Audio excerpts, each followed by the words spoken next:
V Japonsku ťa mobil varuje pár sekúnd predtým, než sa zem začne triasť. A niekedy ti týchto pár sekúnd môže zachrániť život. Prvýkrát sa mi to stalo v noci. Mobil začal prehrávať alarm zemetrasenia a môj prvý inštinkt bolo podopierať stenu. Japonsko má jeden z najvyspelejších systémov včasného varovania. Senzory zachytia prvé slabšie vlny a okamžite pošlú upozornenie do mobilov, predtým než dorazia silnejšie vlny. Niekedy sú to len ozaj sekundy, ale tie ti pomôžu sa rýchlo schovať napríklad pod stôl. Len pred pár dňami zažilo severné Japonsko silné otrasy. 8. decembra večer prefektúru Aomori zasiahlo silné zemetrasenie, ktoré malo magnitúdu až 7,5.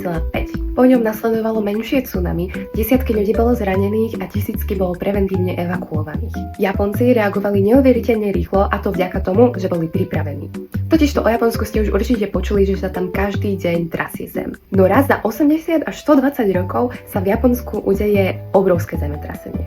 A práve preto je príprava na živelné katastrofy súčasťou denného života. Budovy sú navrhnuté tak, aby sa hýbali, nie padali. Školy majú pravidelné evakuačné cvičenia. Doma má skoro každý pripravený núdzový evakuačný batoh, nábytok je takisto zariadený tak, aby nepadal.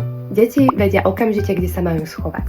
Sú to práve skúsenosti z minulosti, ktoré formujú dnešnú bezpečnostnú kultúru. Najväčšou tragédiou bolo zemetrasenie Kanto v roku 1923, ktoré skoro celkom zničilo Tokio a Yokohamu. Odvtedy si Japonsko vybudovalo najmodernejšie seizmické normy. A aby sa ľudia vedeli správať aj v panike a krízových situáciách, vznikli špeciálne Bullseye Center.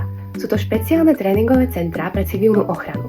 Tam si môžeš vyskúšať simuláciu zemetrasenia rôznych magnitúd, ako hasiť oheň, vyskúšať si evakuáciu a ako sa správať pri tsunami.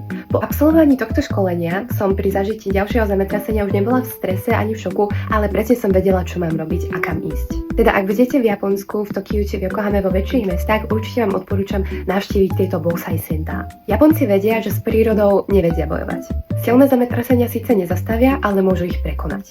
A to dokážu jedine vtedy, keď budú držať spolu. Ich sila je v tom, že aj po najväčších katastrofách sa opäť vedia postaviť na nohy. Spolupatričnosťou, súdržnosťou a vzájomnou pomocou.